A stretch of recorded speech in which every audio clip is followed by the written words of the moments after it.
Salut les devs, on se retrouve pour le numéro 22 de Laravel au quotidien, un numéro pour le 17 août 2023, dans lequel nous allons parler de Laravel 10.19, le Laravel Release Day, filament PHP v3 avec du multi-tenancy, un package pour intégrer Trix, l'éditeur open source dans Laravel, et un article sur comment dockeriser son application Laravel. C'est parti!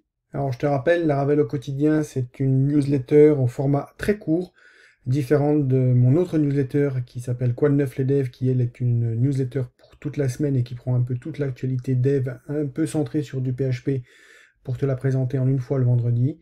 Le Laravel au quotidien, c'est plutôt pour faire de la veille sur Laravel, relativement au quotidien, parce que je ne sors pratiquement pas tous les jours, mais j'essaie d'en faire plusieurs par semaine en tout cas.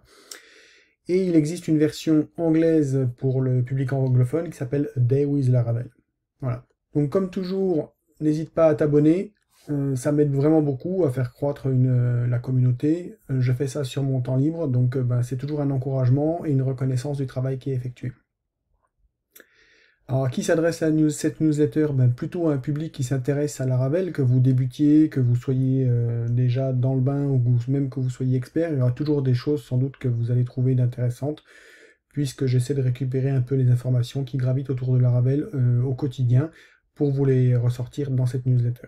Alors comme je disais, c'est fait sur mon temps libre, mais ça prend toujours un peu de temps, donc si vous voulez me soutenir, n'hésitez pas à me payer un petit café sur Ko-fi, ça fait toujours plaisir, à partir de 2 euros, il n'y a pas de souci, il n'y a pas de honte à donner que 2 euros, c'est pas très grave, Stripe en prend un petit peu au passage, mais c'est pas très grave non plus. Il n'y a pas de plafond, donc vous pouvez donner même 1000 euros si vous voulez, il n'y a pas de souci. Et si vous ne pouvez pas ou ne voulez pas, l'alternative gratuite, c'est tout simplement de vous abonner ou de partager mes posts sur les réseaux. Ça m'aidera toujours et ça coûte rien du tout. Donc on est parti avec cette newsletter. Donc cette semaine, Laravel 10.19 est sorti. Paul Redmond de Laravel News a produit un article expliquant les différentes mises à jour qu'il y a eu. Là, on est sur des mises à jour relativement mineures, donc il n'y a pas beaucoup d'éléments. C'est pas une version majeure, donc ça reste assez limité. Voilà un peu le contenu de l'article qui résume les fonctionnalités principales. Et en fin d'article, vous allez retrouver l'intégralité de la release note que vous pouvez d'ailleurs consulter sur GitHub si besoin. Voilà, j'en ai profité pour vous passer un petit sondage pour savoir si vous seriez intéressé pour avoir l'équivalent de ce qu'il y a sur Laravel News, mais traduit en français. Donc avoir chaque semaine, plus ou moins chaque semaine, le résumé des mises à jour de Laravel pour savoir ce qui a été embarqué dedans. Donc pour le moment, il y a eu 3 votes, la newsletter a été lancée il y a 1 heure à peu près, et donc vous êtes à 100% OK pour le faire. Donc ça sera un peu plus de travail pour moi. Pas de souci. Donc n'hésitez pas à me payer un petit café, ça sera motivant. La deuxième actualité de la newsletter, c'est la mise à jour de l'écosystème Laravel. Alors ça c'est pareil, quasiment chaque semaine, Dries Vints, qui est un membre de la team Laravel, publie les mises à jour qui ont été effectuées sur l'ensemble de l'écosystème Laravel. Et chaque semaine, il y a quand même pas mal de mises à jour. Alors, la plupart du temps, c'est des mises à jour mineures, comme on l'a vu avec Laravel 10.19. Mais bon, voilà, ça représente quand même pas mal de travail. Donc, on a Folio Beta 5, qui est normalement la dernière bêta avant la sortie stable de Folio. Jetstream, Pint, Prompt, Sail, Telescope et Volt également en bêta 5, qui est également la dernière version avant bêta version avant la version stable. Donc, je vous ai mis le lien du Twitter si vous voulez aller voir plus en détail. Et voilà. Si vous voulez me soutenir autrement qu'en vous abonnant ou en me payant un Ko-fi, vous pouvez passer par les liens affiliés qu'il y a dans cette newsletter. Il y en a 2 pour lesquels je toucherai une petite commission si vous achetez par ce lien-là.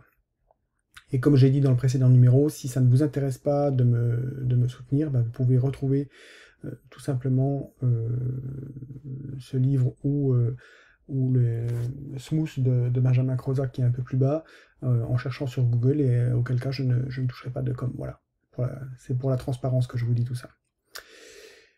Ensuite, on a une vidéo d'Amitav, j'espère que je prononce bien son prénom, qui nous propose de plonger un petit peu dans le multi-tenancy, puisque Laravel filament, filament PHP, pardon, dans sa version 3, intègre plus ou moins nativement le multi-tenant, et donc c'est une vidéo qui vous présente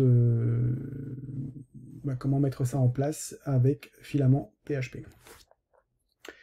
Le point suivant, ça va être la possibilité d'intégrer dans votre Laravel, dans votre application Laravel, un éditeur de texte qui s'appelle Trix, qui est un éditeur de texte open source. Donc là, on va sur la page GitHub du projet de Tony, et on peut cliquer ici pour voir ce qu'est Trix. En fait, voilà, c'est un éditeur de texte qui vous permet donc d'intégrer dans votre application de l'édition de texte pour vos utilisateurs avec une interface très simple et très bien pensée. Et donc le package qui est présenté ici va vous permettre de l'intégrer facilement dans votre application Laravel. Donc comme je disais, second lien affilié avec Smooth de Benjamin Croza. Benjamin Croza, au passage, qui va intégrer l'équipe de Laracast. Donc félicitations à toi Benjamin, parce que tout le travail que tu fais autour de Laravel, c'est largement mérité.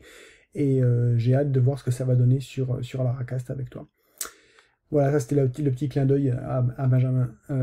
Et le dernier lien, c'est un article de Martin Zhu qui vous propose de voir comment dockeriser une application Laravel.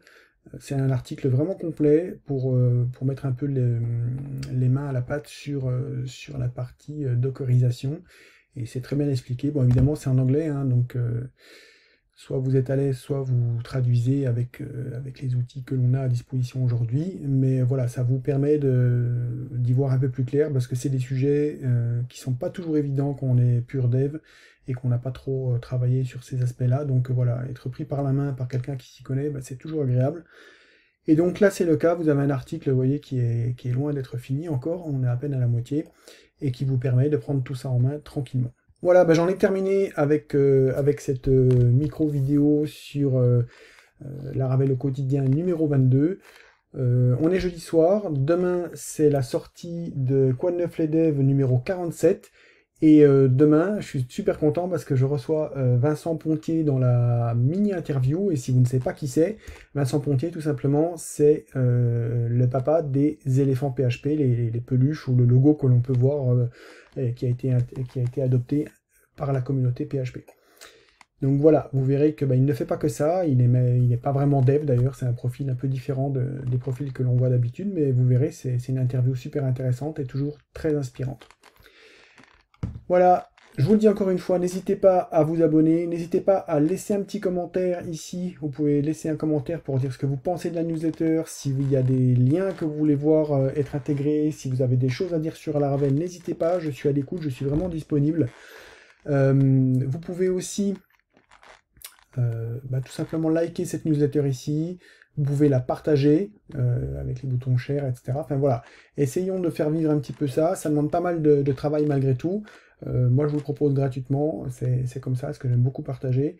Et le dernier message que je veux passer, c'est le même message que j'ai passé la dernière fois dans la newsletter. Si vous êtes développeur, que vous cherchez un stage, une alternance ou même un job, n'hésitez pas à me contacter en commentaire sur YouTube, sur Twitter, j'ai mes DM qui sont ouverts. Trouvez un moyen de me contacter, c'est pas très difficile, pour me dire que vous avez besoin de passer pour un stage, pour une alternance, etc. Et je vous ferai passer dans la newsletter, ça vous donne quand même une belle visibilité auprès de la communauté des devs français. D'ailleurs, demain, il y a 2 nouveaux devs qui vont passer dans la newsletter, et ça sera demain, j'aurai atteint les 50 devs qui sont passés dans la newsletter pour leur donner un petit coup de pouce. Alors, je suis pas prétentieux, je ne dis pas que grâce à moi, ils ont trouvé leur stage, leur alternance ou leur job, mais en tout cas, voilà, ça ne coûte pas grand-chose de donner un coup de main, et ça fait vraiment plaisir de pouvoir aider d'autres personnes, tout simplement, en diffusant leurs besoins par rapport à leur recherche. Voilà, je vous embête pas plus, je vous souhaite une très belle soirée. On se dit à demain dans Quoi de neuf les devs, donc il n'y aura sans doute pas de Laravel au quotidien demain, parce que cette newsletter-là, elle demande pas mal de travail, et on se retrouve très vite pour d'autres news autour de Laravel. Je vous souhaite une bonne soirée. Ciao les devs, à bientôt.